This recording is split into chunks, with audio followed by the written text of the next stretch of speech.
Doctor साहब जय श्री राम। जय श्री आपने समय दिया इसके लिए बहुत बहुत धन्यवाद। हमारे दर्शक लंबे समय से आपकी प्रतीक्षा कर रहे थे, फ़ोन कॉल मैसेज तरह तरीके से संपर्क कर रहे थे जहाँ से भी कि डॉक्टर साहब कब आ रहे हैं, नया क्या धर्म के बारे में क्या ज्ञान ला रहे हैं। तो सर इस समय जो चल रहा है, मैं एक नया टॉपिक इसमें ऐड करना चाहूँगा, माँ गंगा का। उस पर आप कुछ प्रकाश डालिए, जैसे कि आपने शुक्राचार्य, साईं बाबा और कई चीज़ों पे आपने डाला। अभी कुछ वीडियो आने बाकी भी हैं, किन तकनीकी कारणों से नहीं पहुंच पाए हैं श्रोताओं के पास। तो सर माँ गंगा पे बताइए कि अभी जो चल रहा है, वैज्ञानिकों का जो रिसर्च चल रहा है वो क्या कहता है, और हमारे जो इतिहास पुराण हैं वो क्या कहते हैं माँ गंगा। देखिए बड़ा सरल है। इसको हमने एक तो गंगा अवतरण की कथाएं पढ़ी। गंगा अवतरण एक पुराण में नहीं मिलता, कई पुराणों में इसका उल्लेख है, वो कहीं पे पूरा उल्लेख नहीं है, टुकड़े टुकड़े में। हाँ सर। तो हमारी समस्या ये हो जाती है कि जब हम इन टुकड़ों को जोड़ते हैं जी। तब हमें पता चलता है कि गंगा अवतरण एक वैज्ञानिक रूप से अध्ययन किया जाने वाला इवेंट है, एक ऐसी घटना है जिसको हमने कथाकारों के मुंह से तो सुन लिया, लेकिन कभी ये जानने की कोशिश नहीं की कि ये घटना वैज्ञानिक है अथवा नहीं है। क्योंकि पुराणों में कहा गया है गंगा पृथ्वी पे नहीं है, गंगा स्वर्ग से लाई गई जी। अब जब स्वर्ग से लाई गई तो स्वाभाविक है कि ये तो मैथोलॉजी हो गई, बिल्कुल हमारा विश्वास नहीं बनेगा। लेकिन विश्वास तब बनता है जब हम यहाँ पे साइंटिफिक होते हैं जी। उदाहरण के लिए वॉयेजर 2 सन 77 में छोड़ा गया था। वॉयेजर 2 स्पेस में निकल गया जी। उसके बाद उसने हमारा गोल्डन रूल्स क्रॉस कर लिया, हमारा सौर मंडल भी लगभग पार कर रहा है। अब इस समय वो उस जोन में पहुंच चुका है जहां पे हम इंटरस्टेलर मीडियम कहते हैं। अब ये इस मीडियम में पहुंचने के बाद जो तस्वीरें भेज रहा है, उससे जो अनंत अंतरिक्ष, अनंत आकाश है, वो हमारे सामने आ रहा है। उसने एक तस्वीर भेजी है जिसमें एक प्लैनेट जो फुल ऑफ वाटर, पूरा प्लैनेट ही वाटर है, जल है, सिर्फ वाटर ही वाटर। ऐसा लगता है कि जैसे पूरे यूनिवर्स का सोर्स का सारा वही वाटर ही सारे यूनिवर्स का सोर्स है। अब उसकी लेंथ एंड ब्रेथ का नासा ने अनुमान लगाया कि कितना बड़ा है, क्या है। ये 2023 में ये भेजा है उन्होंने, नवंबर में। अब उस ब्लू कलर का प्लैनेट है, उसका जब उन्होंने अंदाज लगाया है कितना बड़ा है, तो लगा कि जितना पृथ्वी पे जल है उससे अरबों गुना ज्यादा जल उस प्लैनेट में सुरक्षित है, उस ग्रह में सुरक्षित है। अब आइए हम एक तस्वीर पा गए नासा की। हमने समझने की कोशिश की उसको कि ये क्या हम इसे जोड़ सकते हैं क्षीर सागर से, जहां गंगा उत्पन्न हुई, भगवान विष्णु का निवास स्थल है। गंगा की उत्पत्ति क्षीर सागर में ही हुई है, विष्णु के दाएं पैर के नाखून से उत्पन्न हुई है। उसी क्षण ब्रह्मा ने उन्हें अपने कमंडल में, कथा कहती है, ले लिया। तब से वो कमंडल में रही। कमंडल में रहने के पश्चात गंगा के जो गुण थे दैवीय, उन दैवी गुणों के कारण वो त्रैलोक्य में विख्यात हुई। बहुत से ऋषियों मुनियों ने उनकी तपस्या की। हमारे पास ये भी विवरण मिलते हैं पुराणों में कि गंगा सबसे पहले ध्रुव लोक पहुंची। अब आप कहेंगे साहब ये ध्रुव लोक कहां है? तो हमारे यहां नाभिकीय ज्योतिष एक ग्रंथ है जी। उसमें ध्रुव तारिक से ही जो सप्तर्षि मंडल दिखाई देता है, ये पूर्ण मंडल जो है इसे ध्रुव लोक माना गया है। इस ध्रुव लोक में गंगा का पहला अवतरण है। ध्रुव लोक में? ध्रुव लोक। तो वहां पे सप्तर्षियों ने ही, वहां सप्तर्षियों ने इनमें स्नान किया, इनके चरणों में रहे। लेकिन कहते हैं कि गंगा ध्रुव लोक में रुकी नहीं, वापस आ गई। कोई कारण था वापस आ गई। उसकी कथाएं अलग हैं। अब जब हमने अपने यहाँ पुराण पढ़े या ग्रंथों को देखा तो फिर हमें cosmology, quantum physics, space science, इन चीजों का इंटरेस्ट स्वाभाविक है जागेगा, क्योंकि हम भी देख रहे हैं कि ये यूनिवर्स जो है ये मल्टी लेयर है। क्वांटम फिजिक्स भी यही बात कर रही है कि मल्टी लेयर है। इसका अर्थ है जहां हम आप बैठे हुए हैं जी, ये तो एक मटेरियल वर्ल्ड है जो दिखाई दे रहा है जी। हो सकता है एक लेयर और हो क्वांटम की इसी जगह पर, हो सकता क्या है, और उसमें हो सकता है ये सागर हो, समुद्र हो, और हमारे आपके मध्य में से एक जहाज जा रहा हो। आप इस कल्पना से आप घबरा जाएंगे, कह रहे ये कैसे हो सकता है सर, ये तो एक हार्डकोर रूम है, हम लोग बैठे हैं, किताबें रखी हुई हैं, आप कह रहे हैं यहाँ समुद्र है, इसके बीच से जहाज चलना जा रहा है। लेकिन जब मल्टी लेयर सिस्टम है, क्वांटम फिजिक्स यही तो स्टडी कर रही, तो मल्टी लेयर में बहुत चीजें एग्जिस्ट कर रही। अब आइए, जब हम गंगा अवतरण मल्टी लेयर में देखते हैं तो लगता है कि ध्रुव तारा या ध्रुव लोक मंडल जो है उसमें गंगा पहुंची। अब दूसरा पॉइंट आता है कि गंगा की पृथ्वी पे जरूरत पड़ी, वो सारी कथा भगवान श्री राम के वंशजों की है। भगीरथ भगवान श्री राम के ही पूर्वज हैं। इससे पहले राजा सगर की 2 पत्नियां हैं, एक से एक पुत्र है असमंजस, एक से 60,000 पुत्र हैं। जो असमंजस है वो बहुत संत स्वभाव का है, साधु स्वभाव का है। जो 60,000 पुत्र हैं वो बहुत उग्र हैं, योद्धा हैं, बात बात में नाराज हो जाते हैं, अत्याचार करते हैं। राजा सगर बहुत बड़े संत स्वयं हैं और बहुत बड़े योद्धा हैं, चक्रवर्ती हैं। उन्होंने संकल्प किया है कि हम 100 अश्वमेध करेंगे।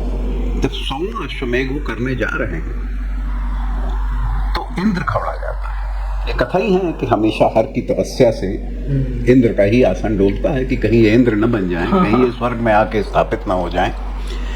तो लेकिन इंद्र भयभीत भी है, तो वो छल करते हैं कि इंद्र उनका घोड़ा चुरा ले जाते हैं और ले जाके कपिल मुनि के आश्रम में बांध देते हैं।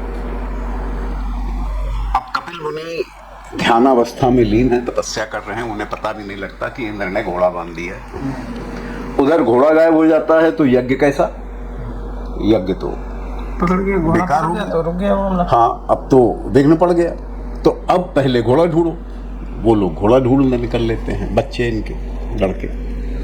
होते करते ये बिहार के पास, बिहार यूपी जहाँ गाजीपुर का जहाँ बॉर्डर मिलता है, उस एरिया के करीब पहुंचते हैं तो वहां कपिल मुनि का आश्रम। कपिल मुनि ध्यानावस्था में लीन है, तपस्या कर रहे हैं, वहीं घोड़ा बंधा हुआ है। तो ये कहते हैं होए न होए ये सारी बदमाशी इन्हीं की है, क्योंकि पिताजी ने इनसे आशीर्वाद नहीं लिया तो इन्होंने छल करके घोड़ा अपने यहाँ ला के रख लिया।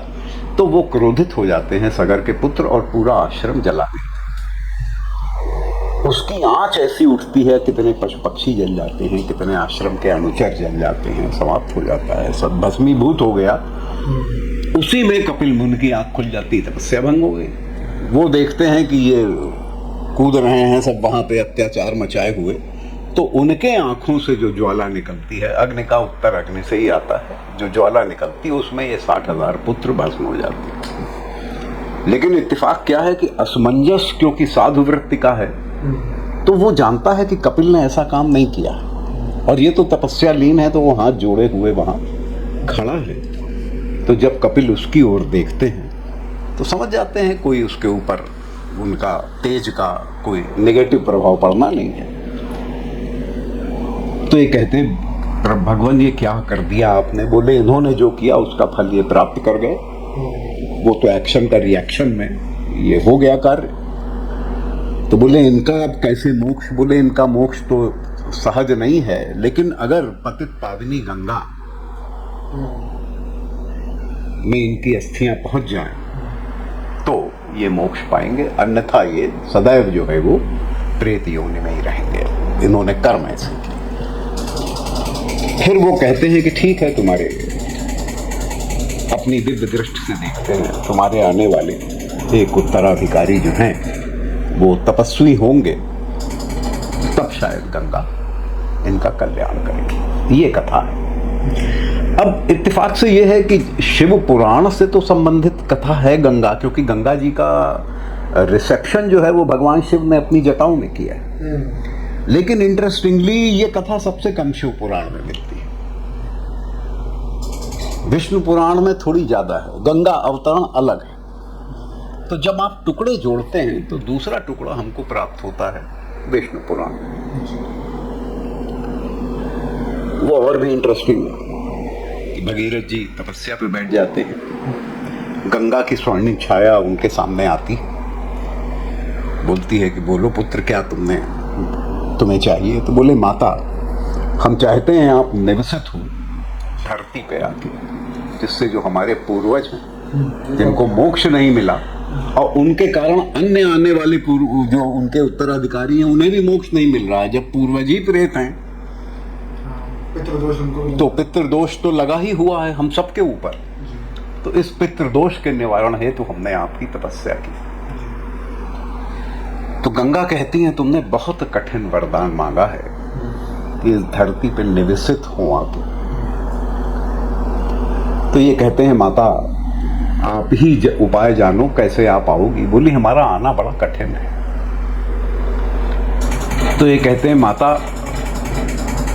ये समझ लीजिए कि वरदान आपने दिया है। ऐसी स्थिति में अब आप ही अपना मार्ग हमें बताएं कि आप कैसे आएंगे। तो गंगा कहती मेरा वेग कोई सह नहीं पाएगा, और जब मैं उतरूंगी स्वर्ग से तो मैं इस पृथ्वी को फाड़ दूं, it will just become dust, gas बन जाएगी, कुछ बचेगा ही नहीं। इस वजह से तुम जाओ और भगवान शिव की तपस्या करो। सिर्फ वही क्वालिफाइड है, वही हमें रिसीव कर सकते हैं अपनी जटाओं में, और कोई तरीका नहीं। अब भगीरथ दूसरी तपस्या में लग गए। शिव प्रसन्न हुए। जब इन्होंने अपना मनोरथ बताया तो बोले बेटा बहुत बड़ा कार्य है, तुम संत हो कि पूर्वजों के मोक्ष के लिए तुम गंगा को धरती पे ला रहे हो, मैं तैयार हूं, मैं रिसीव करूंगा अपनी जटाओं। अब तीसरी स्टोरी पे आ जाइए। हमारे यहाँ जब हम कॉस्मोलॉजी स्टडी करते हैं तो ध्रुव तारा को ही हम लैंडमार्क मानते हैं, ब्रह्मांड की नाप। हाँ, उसी को हम लैंडमार्क मानते हैं। अब जितने भी कैलकुलेशंस होते हैं नवग्रहों के या अन्य ज्योतिषीय स्टार्स के, वो सारे कैलकुलेशंस हम इसी तरह से करते हैं। वैसे तो स्पेस में कोई दिशा नहीं होती, वहां कोई पूरा पश्चिम उत्तर दक्षिण नहीं है, लेकिन जब हम धरती पे बैठे हुए हैं तो ध्रुव उत्तर में, तो हम वहीं से आरंभ करते हैं। ध्रुव के उत्तर में विष्णु पुराण में बताया गया है कि ध्रुव से 5 करोड़ योजन ऊपर दूर वो सौर मंडल समाप्त हो जाता है। तो इसका मतलब है कि हमारा सूर्य और इसके जो 11 प्लैनेट्स हैं, 9 सम्मुख हैं जिनका ज्योतिष में कैलकुलेशन होता है, 3 और हैं 12 प्लैनेट जिनका कैलकुलेशन नहीं होता है, लेकिन वो भी हैं हर्षल, नेपच्यून, यम, उनका कैलकुलेशन नहीं होता। इस सौर मंडल का उल्लेख हमें शिष्टावली के ग्रंथों में मिलता है। किसके ग्रंथों में सर? शिष्टावली के। इन ग्रंथों में कहा गया है कि 45,000 साल में हमारा सूर्य मंडल स्वर्ग के एक चक्कर लगाता है, अर्थात ये अटल नहीं है। जैसे चंद्रमा पृथ्वी के चारों ओर घूम रहा है, पृथ्वी सूर्य के चारों ओर घूम रही है, और अन्य ग्रह घूम रहे हैं सूर्य के चारों ओर, तो ये पूरा सौर मंडल जो है ये भी घूम रहा है, और ये घूम रहा है स्वर्ग के चारों। स्वर्ग 24 लाख साल में एक चक्कर लगाता है शिवलोक। 45,000 फिर 24 लाख। उसके बाद ये शिवलोक जो है वो 7 करोड़ साल में एक चक्कर लगाता है विष्णुलोक। फिर ये विष्णु लोक जो है ये 85 करोड़ साल में एक चक्कर लगाता है शक्ति लोक, और ये शक्ति लोक जो है ये मनवंतर में, एक पूर्ण मनवंतर में एक चक्कर लगाता है ब्रह्मलोक। ये गणना है इस ब्रह्मांड की। तो आधुनिक साइंस तो अभी तक पहुंच ही नहीं सकता इतने। तो हमें तो जोड़ना है ना। देखिए, हम जब कोई एनालिसिस करने बैठे हैं तो हम उसको मैथोलॉजी मान के खत्म कर दें। तो अब स्वर्ग से गंगा का अवतरण हो रहा है।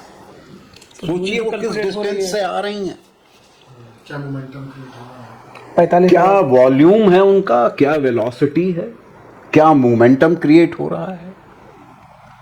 और गंगा को रिसीव करने के लिए भगवान शिव स्वयं खड़े हैं कैलाश पे, पृथ्वी का विध्वंस है। क्योंकि उन्हें पृथ्वी को विध्वंस से बचाना है।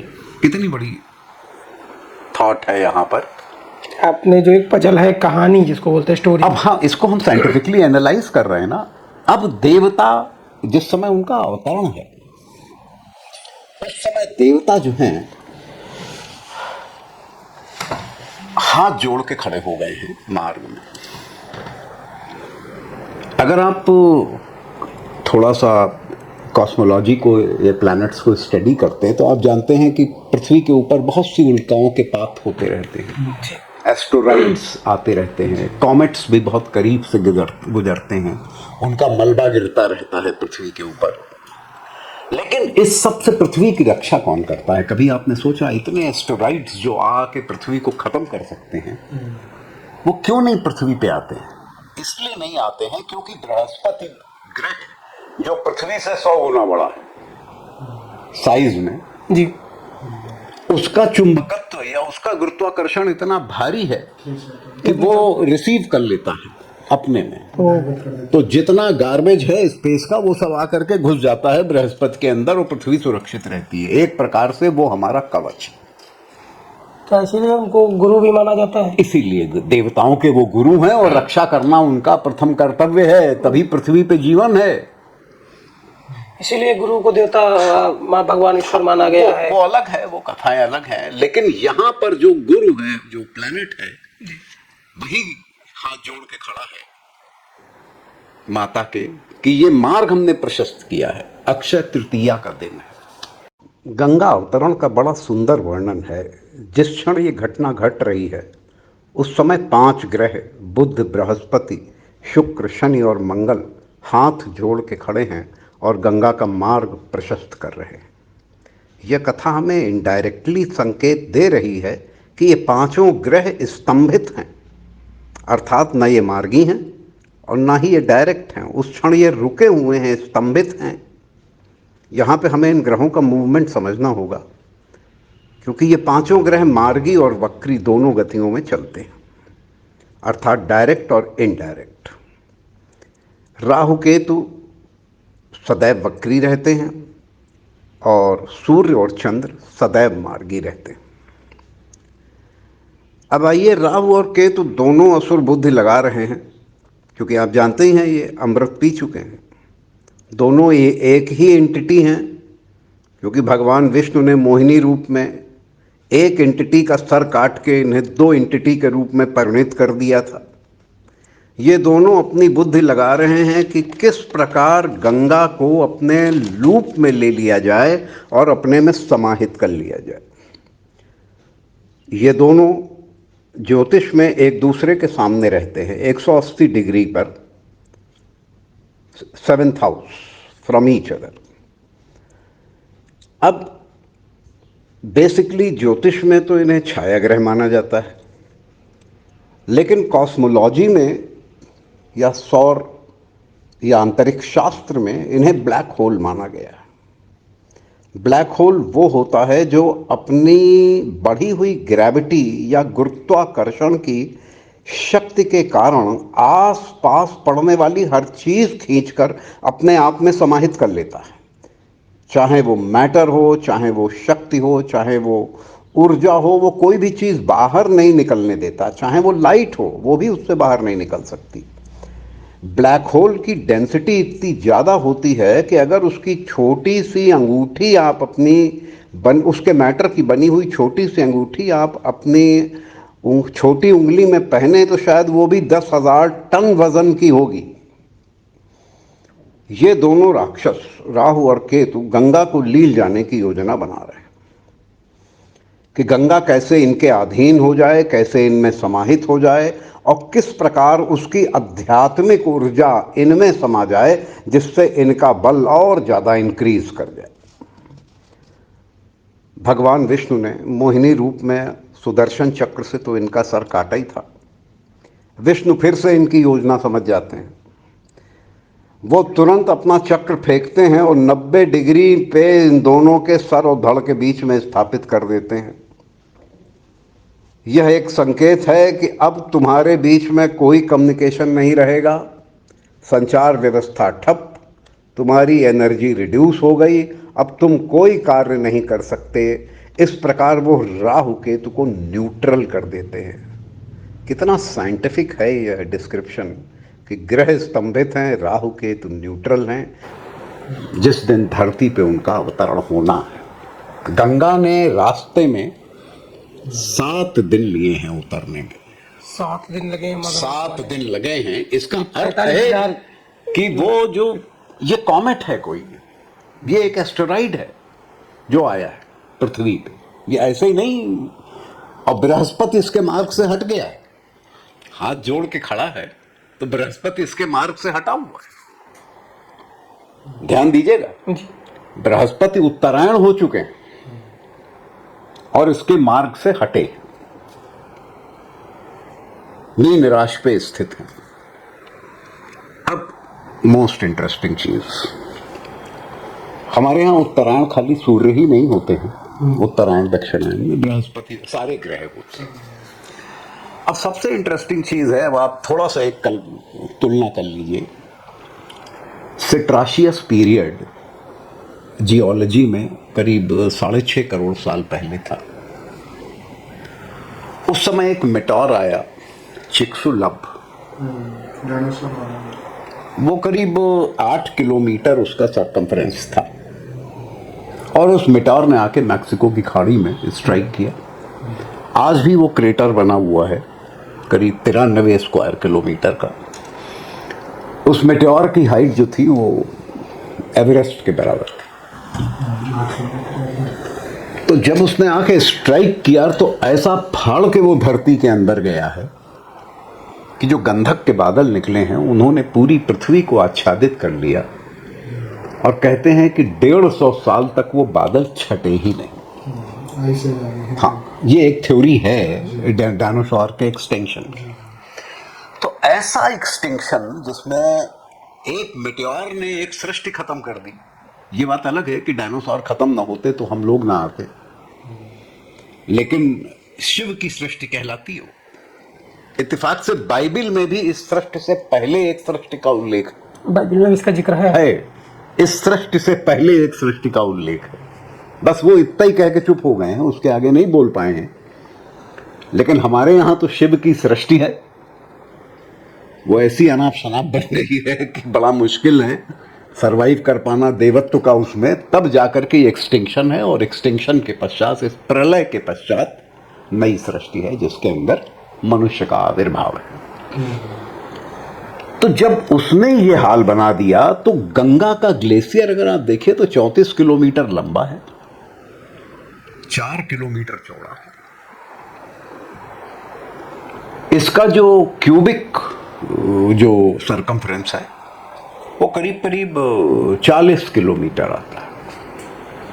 तो इतना बड़ा एस्टेरॉइड धरती पे आके गिरे तो कथा तो वही बन गई ना कि धरती को फाड़ के पाताल में चली जाऊंगी। बिल्कुल जुड़ रहा है। हाँ, जुड़ रहा है ना। अब शिव ने इसको रिसीव किया। शिव की जो जटाएं हैं, जिनसे आप जानते ही हैं कि उन्होंने अपनी एक जटा उखाड़ के फेंकी तो वीरभद्र उत्पन्न हो गए, जिन्होंने जाके दक्ष का यज्ञ ध्वंस कर डाला, ये सारी कथाएं मिलती ही हैं। एक बाल, हाँ, एक बाल से। तो उन विकराल जटाओं में गंगा को उन्होंने रिसीव किया है और उनकी 4 जटाएं जिनके एक नहीं है, 4 हैं, वो चारों पर्वत कहलाते हैं वहां के, जिनने वो रिसीव्ड हैं। एक है शिवलिंग, एक पर्वत कहलाता है शिवलिंग, एक कहलाता है मेरु, एक है भगीरथ और एक है सगर। हाँ, ये 4 जो पर्वत हैं, इनके बीच में गंगा ग्लेशियर है, जहां से गंगा निकलती। उन्होंने हिमालय में रिसीव किया और रिसीव करके इसे गंगा को अपने दाहिने हाथ से 70 कोस की दूरी पे स्थापित किया। ये 70 कोस अपने किसी ग्रंथ में, ये गंगा अवतरण में है, गंगा अवतरण में बताया गया है। हाँ, और दूरी भी दर्शाई जा रही है, कितनी दूरी पे? 70 कोस योजन पे स्थापित किया। तो वो जो एक बर्ड आई व्यू होता है ना ऊपर से, आइसोमेट्रिक व्यू, उस आइसोमेट्रिक व्यू से वो अगर आप गूगल से देखें तो मिल जाएगा जो मैप है, तो उसमें 70 योजन की दूरी पे उसे स्थापित किया। अब बड़ी इंटरेस्टिंग चीज आती है यहाँ पे कि जिस समय शिव स्थापित कर रहे हैं उन पर्वतों के मध्य में जी, तो ग्लेशियर, क्योंकि नदियां गैंजेटिक प्लेन आप देखिए तो 1800 किलोमीटर लंबा है, 250 किलोमीटर चौड़ा है जी। तो जो नॉर्मल फ्लो है रिवर्स का वो तो नॉर्थ टू साउथ है। अब जो ये ग्लेशियर स्थापित हुआ है ये विचित्र है, ये south east to north west है, अर्थात ये ऊंचा है साउथ ईस्ट में और लोअर है, डिक्लिविटी है इसकी नॉर्थ वेस्ट में। तो जबकि होना उल्टा चाहिए था, उधर से इधर होना चाहिए, ये इधर से इधर। इस स्थापना का भी उल्लेख है कि इस तरह से किया जा रहा है। हाँ, कि स्थापित किया जा रहा है। उसके बाद आगे बढ़िए, अब जो गंगा का जो रास्ता है it's a man made path,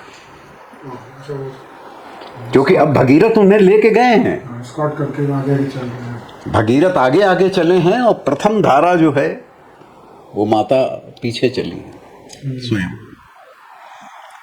अब भगीरथ बनारस तक जब पहुंचे हैं जी, तब इनको कपिल मुनि का जो रास्ता है ये कहते हैं कि माता इस मार्ग में तो लोग हैं, सभ्यता है, ये आप अगर ये मार्ग लेंगे तो नष्ट हो जाए। ये जो सभ्यता आ गई है, ये जो मनुष्य बसा हुआ है, जो आपके भक्त ही हैं, तो गंगा कहती है कि ठीक है मैं यहां से उत्तरायण हो जाती हूँ। अगर आप गंगा का कोर्स देखिए तो वैसे तो फॉर टेक्टोनिक रीजन है कि प्लेट्स इस तरह से फॉर्मेशन है वहां पर कि गंगा बहते बहते ईस्ट जाते जाते वो नॉर्थ हो जाती है और वो नॉर्थ का कोर्स उनका वहां तक चलता है, बलिया गाजीपुर वाले बनारस, वो सॉरी उस एरिया में जहां पे बिहार यूपी का बॉर्डर मिलता है, जहां पे कपिल मुनि का आश्रम है, वहीं पे राजा सगर के 60,000 पुत्रों की राख पड़ी हुई है। तो ये जो कोर्स चेंज है इसको किसने नोटिस कर दिया? उस जमाने में तो जियोलॉजी थी नहीं, कथाकार कथा सुना के निकल लेते हैं, लेकिन अगर हम साइंटिफिक असेसमेंट करें फिर गंगा के पानी की खासियतें आप देख लीजिए। गंगा का पानी, उसमें ऐसे ऐसे बैक्टीरियाज हैं जो अगर कोई चीज सड़ रही हो तो उसको सेकंडों में खा के खत्म कर देते हैं। गंगा के पानी से कॉलरा ठीक होता है, निमोनिया ठीक होता है, यूटीआई ठीक होता है, जितने तरह की डिसेंट्रीज हैं सब इंक्लूडिंग टाइफाइड ठीक होता है, यहां तक एड्स एआईडीएस भी इससे ठीक है हुई है, ये भी रिकॉर्ड आ गए। अच्छा, इस पे भी काम हो रहा है? हाँ, गंगा के पानी पे काम हो रहा है। तो दुर्भाग्य है सर कि आज की गंगा जो ये मैदानी इलाकों में है उनका तो स्वरूप ही बदल दिया गया। तो हाँ, तो वो स्वरूप बदल दिया इंसानों के द्वारा। लेकिन हमें ये समझने की जरूरत है कि ये बैक्टीरिया किसी और नदी में क्यों नहीं मिलता, सिर्फ गंगा में क्यों है? तो इसको डिवाइन रिवर या दिव्य इसको विष्णुपदी भी कहा गया है, भगवान विष्णु के चरण से निकली जी। विष्णुपदी। तो आज की डेट में जब वॉयेजर जा रहा है और हमको फोटो भेज रहा है क्षीर सागर की, और क्षीर सागर की स्थिति बताई गई है कि जिस स्वर्गलोक भी इसके चक्कर लगाता है 7 करोड़ साल में। हाँ, ये बहुत इंटरेस्टिंग है जो आप समय बता रहे हैं कि किस समय पे कौन लगा रहा है, किसको लगा हाँ रहा तो हाँ नहीं तो वो तो देखो गैलेक्सीज बदल रही है ना। है। जी। अब एंडेमिक गैलेक्सी में आप चले गए। अब ये तो खैर अब आप समझेंगे नहीं, क्योंकि ये हम समझा भी नहीं पाएंगे, क्योंकि I am not a cosmologist या, लेकिन स्टार ट्रेक वाले साइंटिस्ट जो कॉस्मॉस की मैपिंग करते हैं वो पुराणों का बहुत सहारा ले रहे हैं, क्योंकि इन्हीं में अखंड ब्रह्मांडों का उल्लेख है। अब नई नई जो फाइंडिंग्स हैं वो बता रही हैं कि जो हमारा मिल्की वे है ये जिस गैलेक्सी में स्थित है, इसके अलावा हज़ारों लाखों गैलेक्सियां हैं जो क्लस्टर्स बना करके मूव कर रही हैं पूरे ब्रह्मांड में। हमने अपनी गैलेक्सी के रीजन को जब मैप करने की कोशिश की तो हमने पाया कि ये 520 मिलियन लाइट ईयर्स पार करने के बाद हमारी गैलेक्सी ख़त्म होती है। इसको एक नया नाम साइंटिस्टों ने दिया है, लेनियाकिया। ये एक हवाई आइलैंड का वर्ड है, इसका मतलब होता है इमेजरेबल हेवन। लेकिन हमारे यहाँ ब्रह्म वैवर्त में, पुराण में पहले से ही अखंड ब्रह्मांडों का उल्लेख है। इसका अर्थ है कि इस सौर मंडल के अलावा असंख्य सौर मंडल ब्रह्मांड में एग्जिस्ट कर रहे हैं। It is very difficult to ascertain whether one super cluster ends and the other super cluster begins. लेकिन साइंटिस्ट ये बात मानते हैं कि they can attempt to chart the galaxy movements by inferring the gravitational landscape of local universe and then redraw its map। अब आप ये समझ लीजिए कि जो रिसर्चर्स इन्वॉल्व हैं in advance deep extra galactic survey, वो ट्रांसलेट करने की कोशिश कर रहे हैं कि कैसे इन वेलोसिटीज़ को 3 डायमेंशनल फील्ड्स को अंडरस्टैंड किया जाए, कैसे इन गैलेक्सीज़ का फ्लो और डेंसिटी को मेजर किया जाए। आज की तारीख में जब 21वीं शताब्दी में नासा ये कर रहा है तो हमें गर्व होता है कि हमारे पुराणों में इनका उल्लेख पहले से ही है। And I must tell that it would involve a lot of math, computing velocities of thousands of galaxies and subtracting them from the average rate of cosmic expansion। इसमें आपकी AI फेल हो जाएंगी, इसमें बड़े से बड़े mathematical model that will fall short of the ways to calculate them, whereas still आपके पुराणों में उनकी पोजीशन दी है। कितना इंटरेस्टिंग बनता है ये।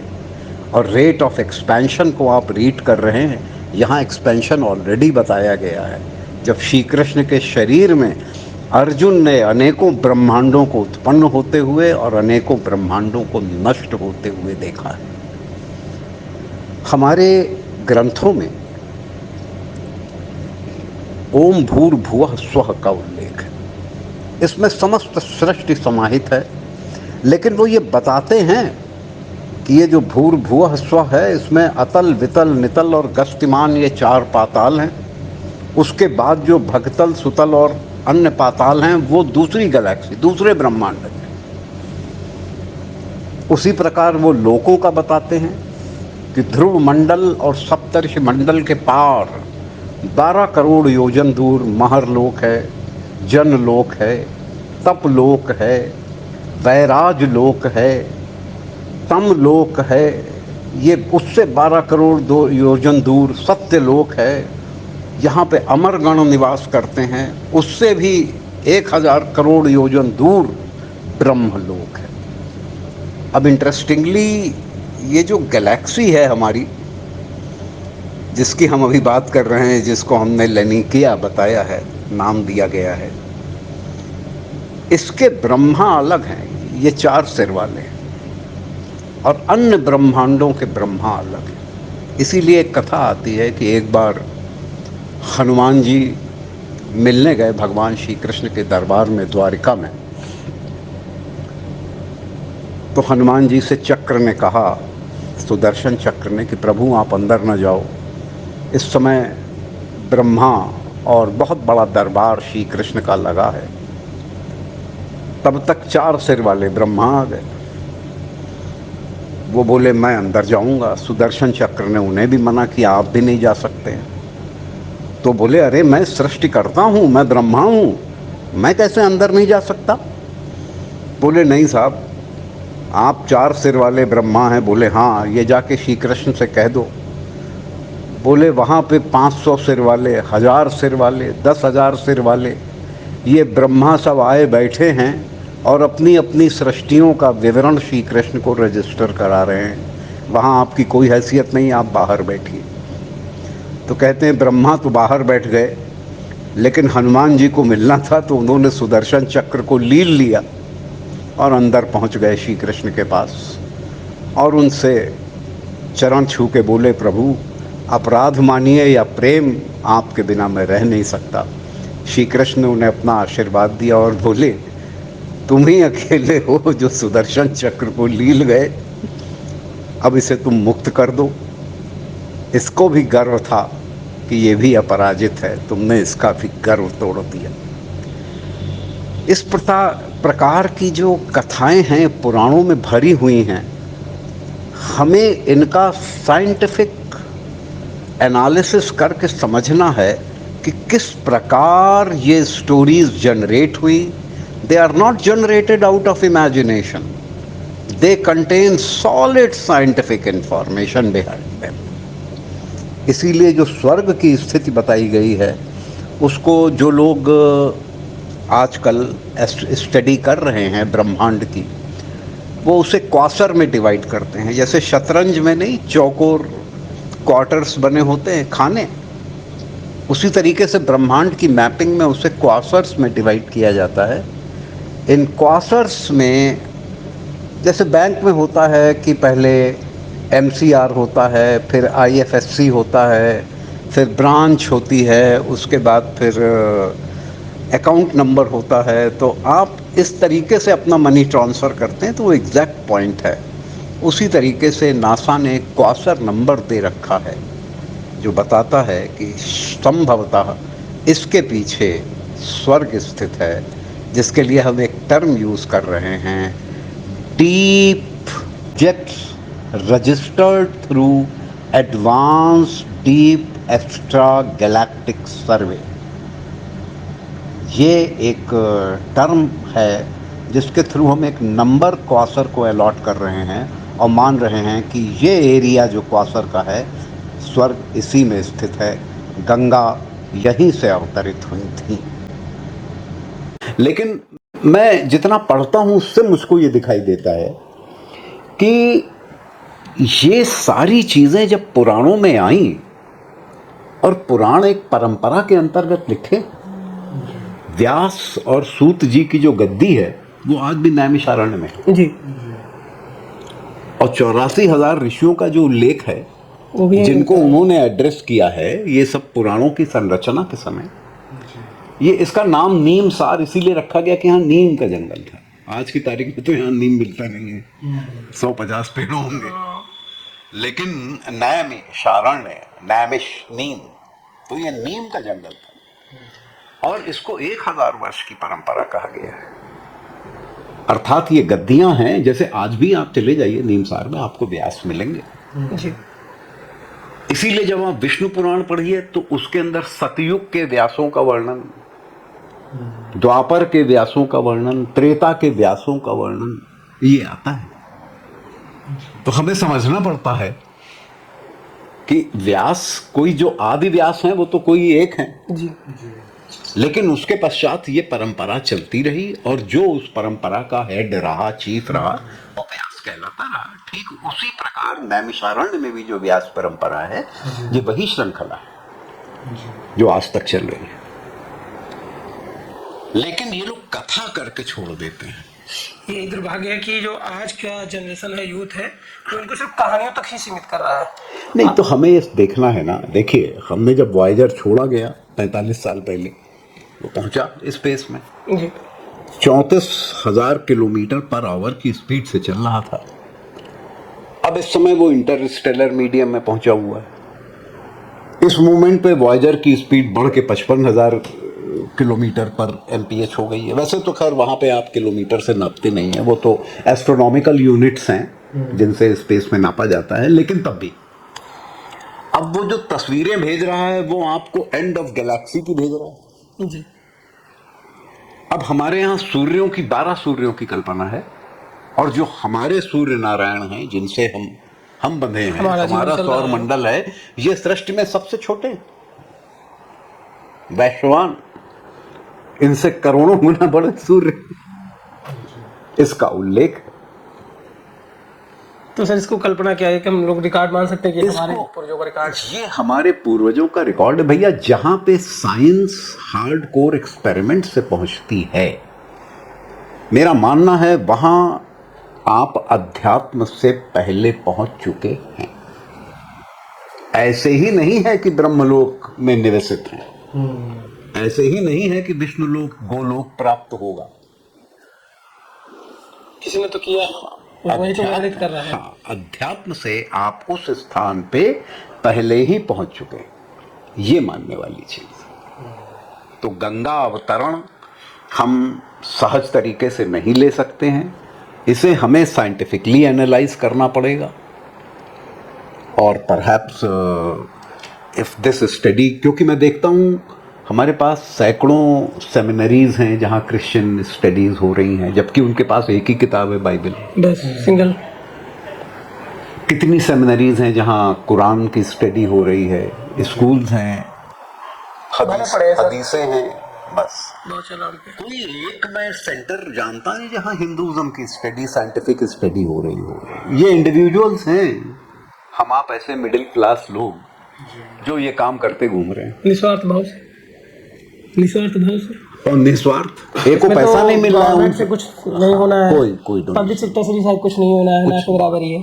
तो रिस्क है, रिस्क भी है सबसे ज्यादा। रिस्क तो हाँ निकल ही आता है। हाँ, रिस्क फैक्टर भी है। और एक तो इकोनॉमिकल भी रिस्क है कि आप परिवार को छोड़ के ऐसी स्टडी कर रहे हैं, समय जिस पे खर्च कर रहे हैं, जिससे कोई रिटर्न नहीं निकलना है, कोई रिटर्न नहीं मिलना, कोई रिटर्न नहीं मिलना। तो जब हम इन हार्ड फैक्ट्स को एनालाइज करते हैं तो हमें लगता है कि शायद हिंदुइज्म की स्टडी, देखिए रिचुअल पढ़ाने वाले मिल जाएंगे, हवन कैसे किया जाता, यज्ञ कैसे किया जाता, जनेऊ कैसे किया जाता, विवाह कैसे किया जाता, सप्तपदी क्या है, ये सब बताने वाले मिल जाएंगे, अंतिम संस्कार तक मिल जाएंगे, शब्दों का अर्थ बताने वाले मिल जाएंगे। वही जो आप कहते हैं कथावाचकों। हाँ, लोग मंत्र रटे हुए हैं, मंत्र सुनाने लगेंगे, लोग ऋचाएं रटे हुए हैं, ऋचाएं सुनाने लगेंगे।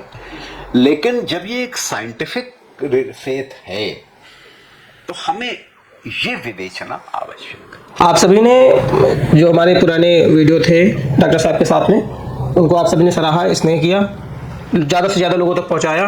निवेदन है कि माँ गंगा अवतरण को भी उससे ज़्यादा सराहा जाए, क्योंकि जो डॉक्टर साहब का अध्ययन है, जो उन्होंने वर्षों की तपस्या की है, अध्ययन किया है, जो ज्ञान अर्जन किया है, उसको जो साइंटिफिक तरीके से वो बता रहे हैं, ताकि जो आने वाली जनरेशन है वो पुराणों को सिर्फ कहानी तक ही ना सीमित करे। एक अर्थ से ऊपर भी जरूरी ज्ञान है, और ये जो ज्ञान है अर्थ उसका मोल हो भी नहीं सकता है। तो निवेदन है कि ज़्यादा से ज़्यादा लोगों तक पहुंचाएं, और साथ में देखने के साथ में जो हमारे दर्शक हैं, जो श्रोता है, जो देख रहे हैं, उनसे भी एक निवेदन है कि चैनल को सब्सक्राइब जरूर करें और बेल आइकन को जरूर, नोटिफिकेशन को ऑन कर लें, ताकि जो हमारे डॉक्टर साहब के साथ जो वार्ता हो उन तक वो सबसे पहले पहुंचे और वो लोगों तक पहुंचाए, ताकि जो हमारा धर्म है वो आगे बढ़े, जो हिंद भावना समाज में है वो हटे, और पुराण है, जो उपनिषद है, जो वेद हैं, और भी बहुत सारे जो हमारे साहित्य हैं, उनको लोग देखें, समझें और उन पर गर्व महसूस करके ऐसा कुछ रिसर्च करें, खोज करें कि आने वाली सभ्यता और मानवों के लिए कल्याणकारी हो। वीडियो जर्नलिस्ट पांडे के साथ प्रशांत वाजपेयी।